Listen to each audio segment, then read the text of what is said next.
하나님의 말씀 우리 함께 보겠습니다. 하나님의 말씀 마태복음 5장입니다. 마태복음 5장 1절의 말씀입니다. 하나님의 말씀을 귀 기울여 들어주시기 바랍니다. 예수께서 무리를 보시고 산에 올라가 앉으시니 제자들이 나아온지라. 아멘. 본문이 짧으니까 이상하시죠? 그런 날도 있죠. 마태복음 5장부터 7장까지의 내용은 여러분들이 익히 들어서 알고 있고 많은 설교도 나와 있고 많은 사람들이 이야기하고 심지어는 교회를 다니지 않는 세상에 있는 사람들도 이 마태복음 5장부터 7장에 있는 내용들을 알고 그 말씀은 참 좋다 얘기하고 그렇게 살아야지라고 다짐도 합니다. 그만큼 많이 익숙한 내용이죠. 여러분들이 잘 알고 있는 세상 사람들도 좋아하는 복에 대한 내용이 처음부터 시작되잖아요. 그렇죠? 팔복이 있고 그리고 이 완성된 율법으로서 우리가 잘 일반적으로 얘기하기는 황금률이라고 얘기하는 그 내용이 이제 그 내용이 있고 또 많은 여러분들이 하고 있는 주님께서 가르쳐 주신 기도라고 얘기하는 내용이 6장에도 있고 마지막에 가서는 이제 두 가지의 길, 좁은 문, 넓은 문, 반석 위에 짓는 집, 모래 위에 짓는 집 이렇게 해서 끝마치게 되는 내용입니다.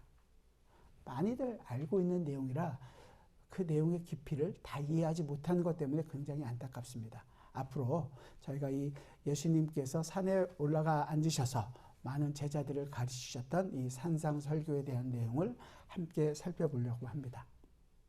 처음은 아는 것처럼 팔복으로 시작하잖아요. 복, 좋지 않나요? 입가에 미소가 쫙 번지려고 그래야 될 줄 생각했는데 그것보다는 또 무슨 얘기를 하시나 이렇게 째려보시는 경향이 있는 것 같아요.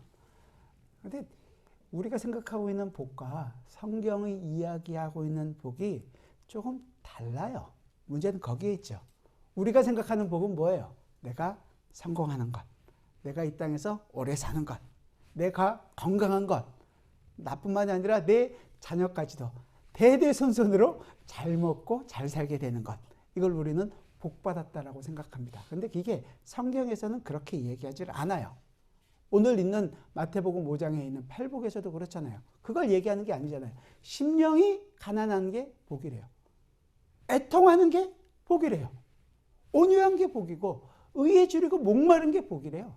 마음이 청결한 거, 긍휼한 거, 화평한 거, 그것 때문에 박해를 받는 것, 전혀 생각지도 않았던 것들이 복이라고 얘기하는 거죠. 우리는 항상 우리가 원하는 복에 관심이 많고 훨씬 익숙해져 있습니다.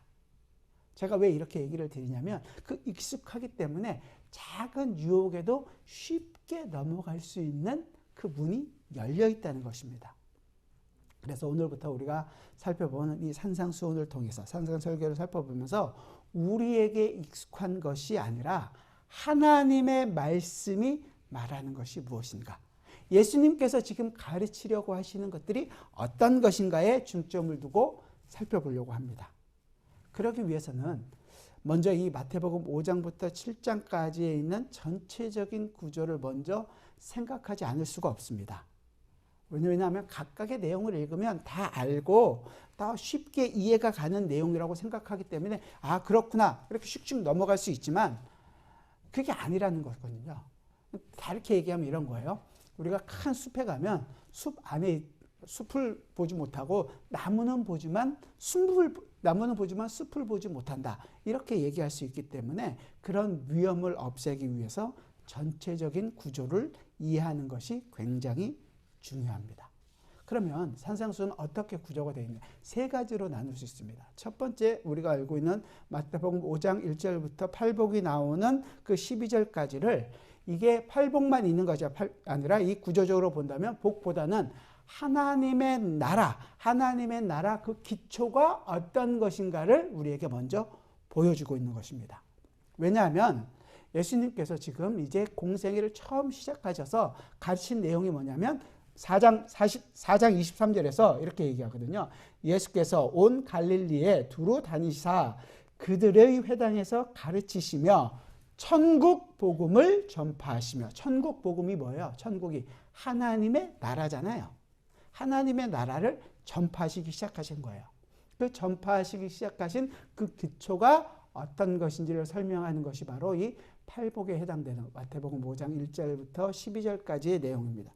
그리고 나서 5장 13절부터 7장 12절까지가 그 내용이 우리가 잘 알고 있는 황금률이라든지 주기도문이라든지 구제라든지 금식이라든지 이런 내용들이 쭉 들어있는 것이 뭐냐면 하나님 나라가 얼마나 완전한가, 하나님 나라의 완전성이 어떤 것인가를 예수님께서 지금 설명해 주고 계시는 것입니다. 그 다음에 이제 마지막 7장 13절부터 마지막까지 하나님의 나라가 무엇인가 두 가지의 것들로 좁은 문과 넓은 문, 열매, 두 열매에 대해서도 아니면 반석 위에 짓는 집과 모래 위에 짓는 집, 이 하나님의 나라가 어떤 형태가 우리에게 있는가라는 것을 분명히 보여줍니다.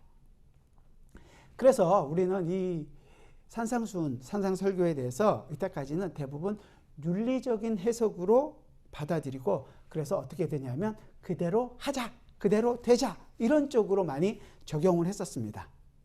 우리의 지식과 우리가 이때까지 알고 있었던 그 상식을 동원해서 이 예수님께서 가르치는 것을 이해하고 받아들이려고 했던 것입니다. 문제는 우리가 그걸 이 말씀을, 하나님의 말씀을 통해서만 배워야지 아는 것이 아니라 이전까지 다 알고 있었던 내용이에요. 모르고 있었던 것이 아니라는 겁니다. 알긴 아는데 문제가 뭐예요? 그대로 할 수가 없다는 데 있었던 거죠. 안 되는 게 문제예요. 그래서 이 5장부터 7장은 예수를 믿지 않는 일반 사람들도 좋아하는 구절이에요.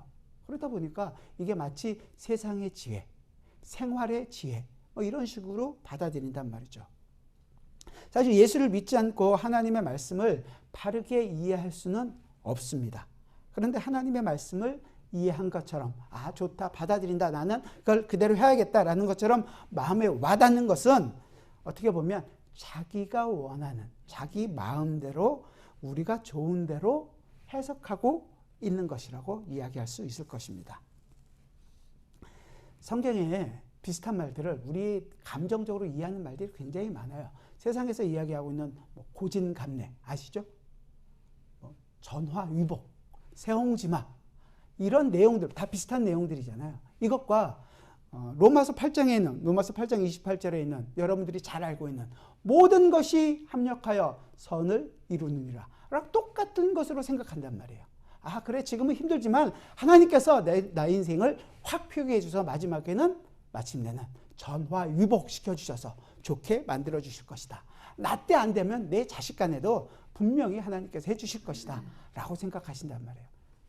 세상이 얘기하고 있는 세홍지마 전화위복과 조금도 다르지 않게 생각한다는 거죠. 우리가 진짜 기독교를 믿는 것이 무엇인지, 세상 것을 가지고 와서 말씀을 이해하고 받아들이고 그대로 하려고 하고 있지는 않은지 정말로 점검해 봐야 하는 것입니다. 따라서 예수를 믿지 않고 말씀을 이해한다는 것은 자의적으로 알고 있는 것입니다. 하나님의 말씀은 참 오묘한 게, 신묘막측하다고 얘기하는 게, 글을 읽을지 모르는 사람도 그 하나님의 말씀이 주는 메시지를 듣고 복음을 이해하고 받아들이고 그 앞에 무릎 꿇고 회개할 수 있습니다. 그러나 세상에 주는 모든 학문을 이해하고 정말로 똑똑한 사람도, 성경을 낱낱이 다 분석할 수 있는 능력이 있는 사람도 성경을 바르게 이해하지 못하고 하나님의 말씀으로 인정하지 않을 수도 있습니다. 우리의 지식으로 성경을 이해하고 우리의 그 모자람으로 성경을 모르거나 할 수 있는 것이 아니라는 것입니다. 우리가 지금 보려고 하는 이 산상설교 팔복을 윤리적, 도덕적으로 해석해서는 어느 쪽으로 되자, 그렇게 하자 쪽으로 하면, 그러고 나서 그렇게 살 수 없다면 어떻게 되는 거예요? 여기 성경이 이야기하고 있는 주는 복을 우리는 조금도 받아 누릴 수가 없게 되는 것입니다. 그렇죠. 그렇기 때문에 우리가 이 성도들이 성경을 연구하는 방법이라든지 이 성경을 제대로 이해하는 것이 굉장히 중요하다는 것이죠. 왜냐하면 성경은 하나님의 말씀이고 성경이 바로 우리의 교범이고 우리의 유일한 근거이며 유일한 우리에게 주는 권위이기 때문에 그렇습니다. 성경을 떠나서는 하나님에 대해서 우리가 알 수 없습니다. 물론 자연계를 통해서 자연이 주는 모든 것들을 통해서 우리가 알 수는 있습니다. 이걸 일반 은총이라고 얘기하죠. 하지만 이 일반 은총으로는 하나님을 정확하게 우리가 알 수가 없습니다. 하나님을 우리가 감춰놨느냐, 그것 때문이 아니라 우리가 타락하면서 자연 만물도 우리와 함께 타락했기 때문에 그것을 하나님을 온전히 보여줄 수 없기 때문에 그렇습니다. 우리의 타락한 본성 때문에 하나님을 알 수가 없는 거죠. 그래서 하나님께서 하나님 자신을 우리에게 보여주시는 특별한 은총, 이 하나님의 말씀인 성경이 우리에게 있어야 된다는 것입니다. 성경을 떠나서는 그래서 우리는 참된 성도의 삶을 살아갈 수가 없다는 것도 알게 됩니다. 성경만이 우리에게 있어서 절대 권위라는 점은 우리 누구도 부인할 수 없을 거예요. 문제는 이제 이 성경이 부인할 수 없는 권위를 가지고 있음에도 불구하고 그걸 내가 알아들었다는 거예요. 나는 알아들었다. 이게 뭐에 위험하냐면 굉장히 주관적인 체험으로 내가 의존할 수 있기 때문에 그렇습니다. 세상에는 선한 영, 성령도 있지만 그렇지 않은 악한 영들도 존재하기 때문에 그것이 과연 내가 진짜로 체험하는 것인지, 이게 하나님의 뜻으로 있는 것인지 아닌지 분별할 수 있어야 됩니다. 어떻게 해요? 이때까지 어떻게 우리의 신앙의 선배들은 그것을 해석해왔고 적용해왔고 이해하고 받아들이고 살아갔는가, 이게 역사적으로 쭉 있어요. 우리의 신앙의 선배들도 이것을 읽으며 그것 때문에 오는 하나님이 주는, 하나님 나라에 주는 그 기초와 완전성과 그 진실한 것들을 깨닫고 기뻐하면서 그 길을 걸어갔던 많은 사람들이 있기 때문에 우리는 거기에 비춰서 함께 생각해 봐야 합니다. 그러니까 자의적으로, 임의적으로 내가 이렇게 깨달았다, 하나님이 우리에게 그냥 번뜩 깨닫게 해주시는 것들로 알게 되었다, 그런 것이 아니라는 거죠. 그럼 꼭 점검해야 되는 것입니다. 우리는 또 성경을 이해하는 데 있어서 굉장히 기계적으로 받아들일 때가 굉장히 많아요. 뭐냐면 나는 매일매일 성경 묵상을 한다. 우리가 그러잖아요. 매일 아침마다 한 장씩 묵상하고 나는 그래도 그것 더해서 원래 내가 하고 있는 큐티까지 열심히 하고 있다. 성경을 읽지만 기계적으로 반복하고 나는 이것을 지금 했다라는 것을 이해하고 넘어간다면 사실은 그것은 정확하게는 안 한 것보다는 나을지 모르지만 그 한 것이 자기의 발목을 잡을 수도 있게 됩니다. 성경을 읽지만 전체적인 성경이 이야기하고 있는 하나님 나라, 예수 그리스도가 누구시고 그 예수 그리스도를 알기 위하여 내가 이때까지 가지고 있었던 내 선입관이나 나의 모든 생각들을 내려놓고 말씀으로 이해하는 습관들을 길러야 하는 것입니다. 왜 이게 중요하냐면, 이건 한번 찾아보죠. 베드로 후서를 한번 찾아봅시다. 베드로 사도가 성경을 이야기하면서 했던 아주 중요한 말씀이거든요. 베드로 후서 3장 16절입니다. 성경에 3장 16절이 중요한 구절들이 많은데 이것도 그 중에 하나라고 생각합니다. 그렇죠? 베드로 후서 3장 16절 387페이지 신약성경 같이 한번 읽어볼까요? 같이 읽겠습니다. 시작. 또 그 모든 편지에도 이런 일에 관하여 말하였으되 그 중에 알기 어려운 것이 더러 있으니 무식한 자들과 굳세지 못한 자들이 다른 성경과 같이 그것도 억지로 풀다가 스스로 멸망에 이르느니라. 뭐예요? 바울 서신이라든지 다른 많은 서신들, 특별히 뭐 구약에 있는 내용들까지도 읽으면서 그것을 읽으면서 자기 스스로 자기 마음에 맞도록 여기 있는 것처럼 억지로 교묘하게 자기 마음대로 해석하다가 뭐라 그래요? 자멸한, 스스로 멸망한단 말이죠. 그리고 그 멸망의 길로 갈 수 있기 때문에 조심하라는 것입니다. 우리 앞에는 항상 하나님의 말씀 성경이 있어야 합니다.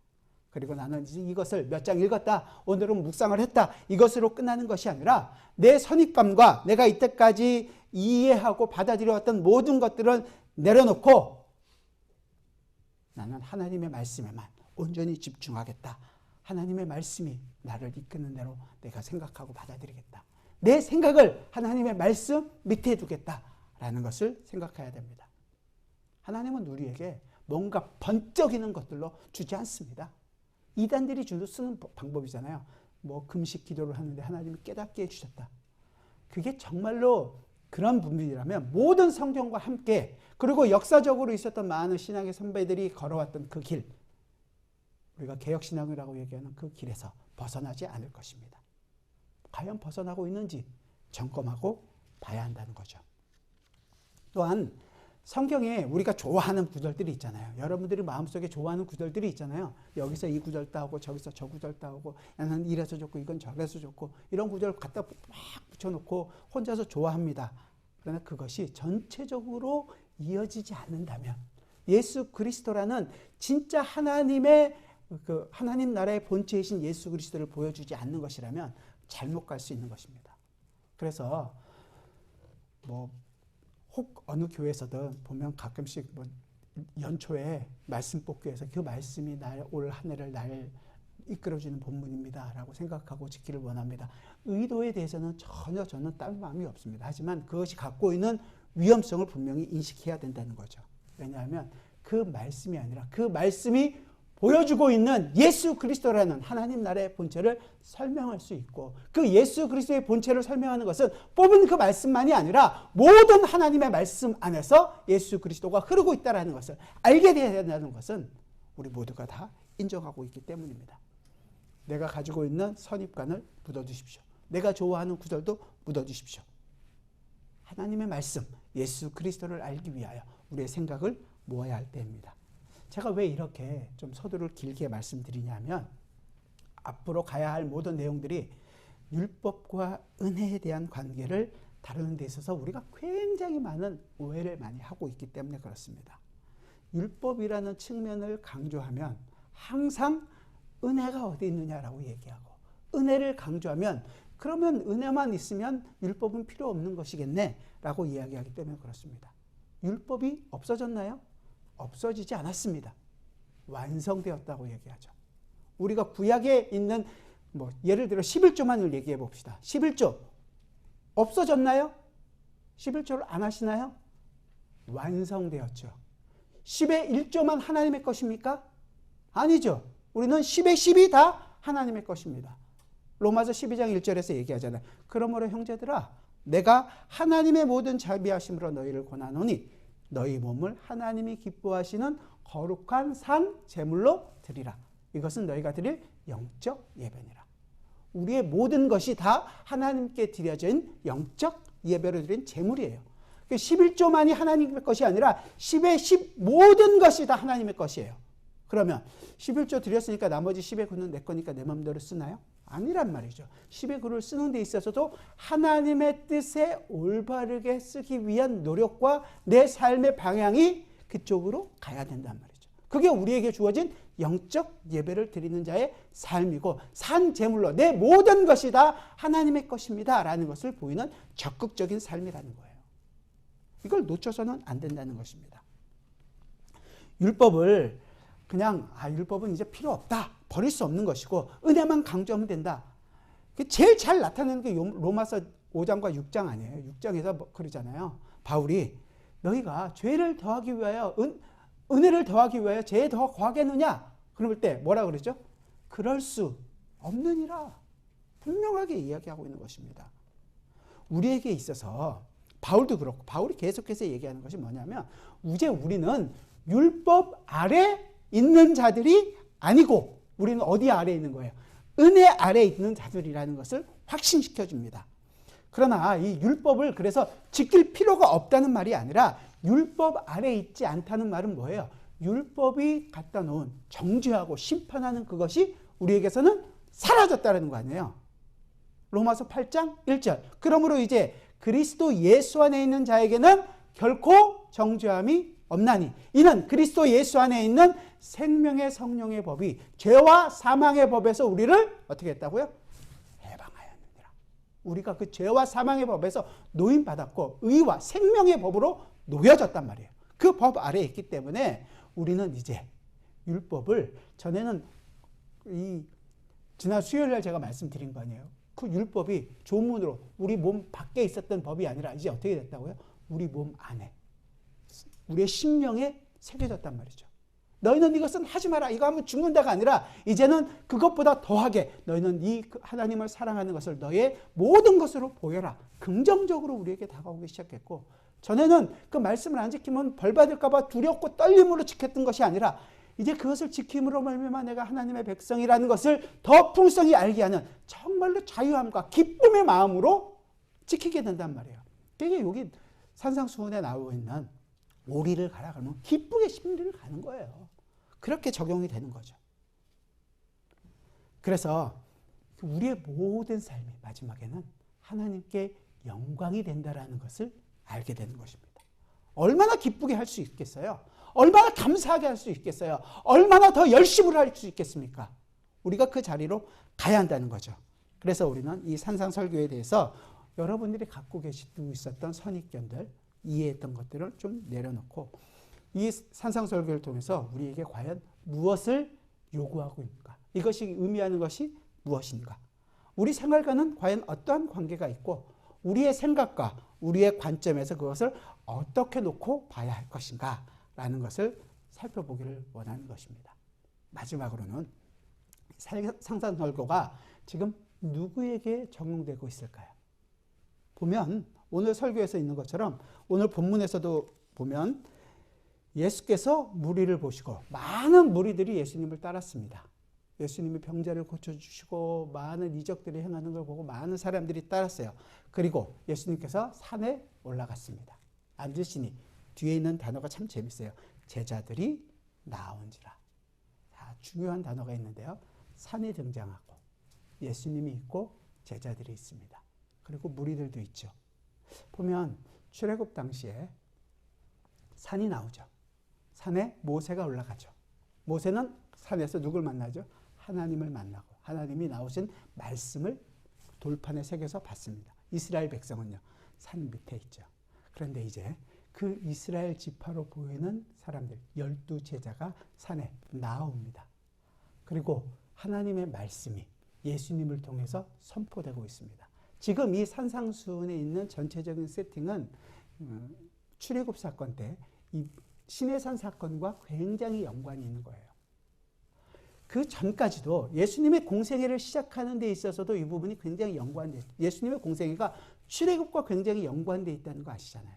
세례를 받았죠. 세례가 곧 홍해를 건너는 사건과 같은 거라고 말씀드렸죠. 홍해를 건너서 어디로 갔습니까? 이스라엘이 광야로 갔죠. 예수님은요. 홍해를 건너 세례를 받으시고 나서 광야에 나가십니다. 40일간 금식을 하세요. 이스라엘은 몇 년 동안 그러면 광야에 있었을까요? 40년 있었죠. 그대로 갖고 오는 거란 말이죠. 40년과 40일.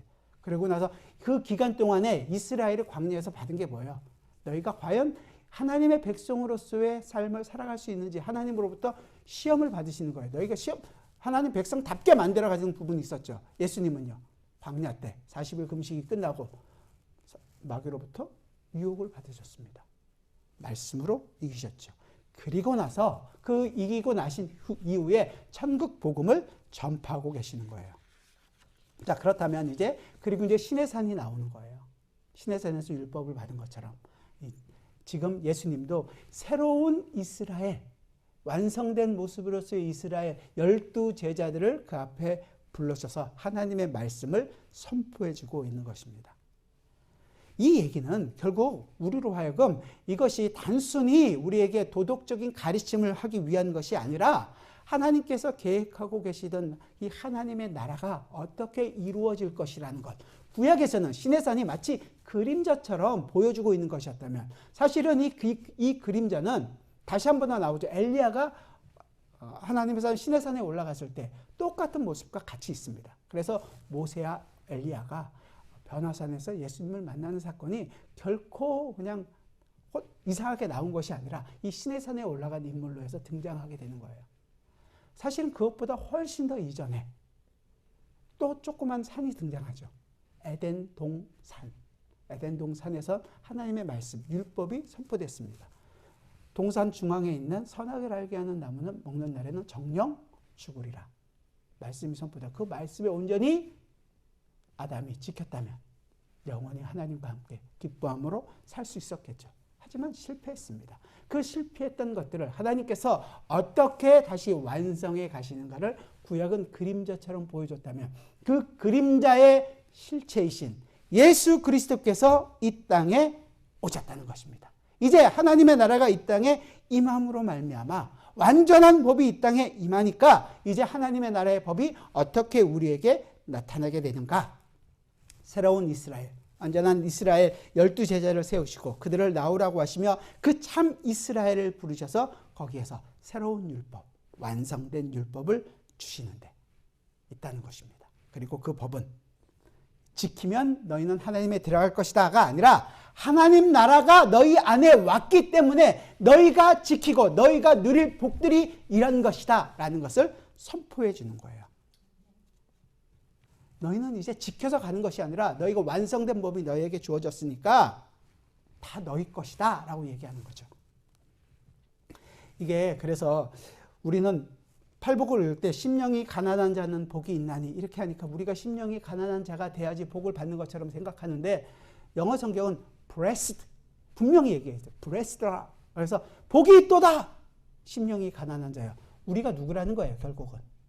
우리가 심령이 가난한 자라는 거죠. 우리가 애통하는 자라는 거예요. 우리가 뭐 의에 줄이고 목마른 사람들이라는 거예요. 그 사람이 돼야지 우리가 복을 받는 것이 아니라 복 있는 자가 이런 사람이다. 우리는 하나님의 백성이다. 그렇기 때문에 그 모든 것들이 다 우리의 것이라는 것입니다. 전체적으로 팔복을 이해하는 데 있어서 중요한 컨셉이 뭐냐면 첫 번째 복과 마지막 복이 주는 것이 똑같잖아요. 첫 번째 복이 뭐예요? 심령이 가는 자는 복이 있나니 천국이 뭐라 그러죠? 저희 것이며 마지막 8번째 10절에서 뭐라 그래요? 의를 위하여 박해를 받는 자는 복이 있나니 뭐라 그러죠?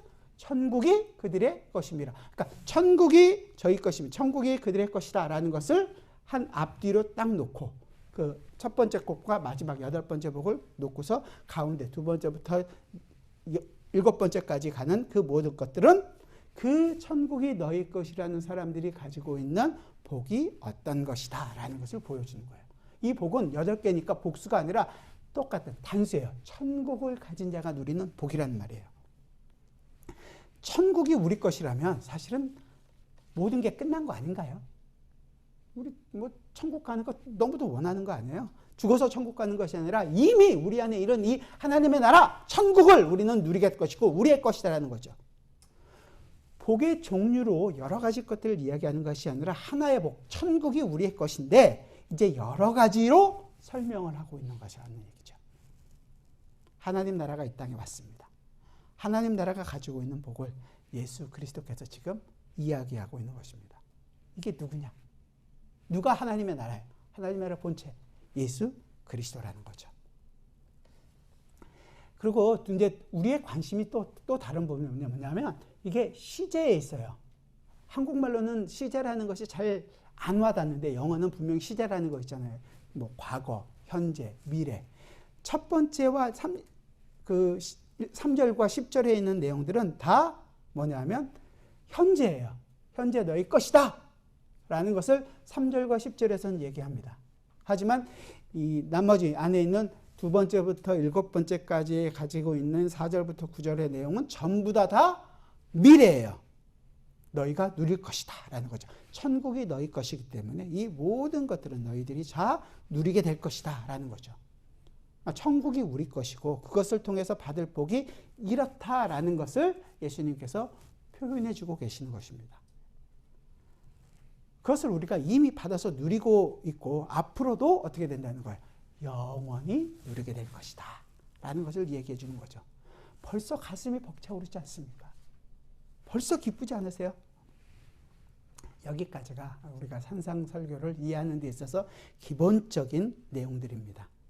그래서 팔복은 그저 제자가 이 참 이스라엘이 가지는 누리는 복이 어떤 것인지를 현재형으로 주고 있는 것입니다. 가난한 자가 누구예요? 심령이 가난한 자가 제자들, 우리들이라는 것이고 우리도 이 모든 팔복의 내용들을 제자들과 함께 가진 사람들입니다. 여러분들이 다 온유한 자예요. 의에 줄이고 목마른 사람들이에요. 긍휼히 여김을 받는 사람들이고 긍휼히 여기는 사람들이에요. 아니 목사님 저는 그런 삶을 살아본 적이 없는데요.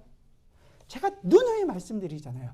여러분의 눈으로 여러분을 판단하지 마세요. 성경이 우리를 이야기하고 있는 그 성경 하나님의 눈으로 나 자신 여러분들을 보세요. 하나님이 맞을까요? 내가 맞을까요?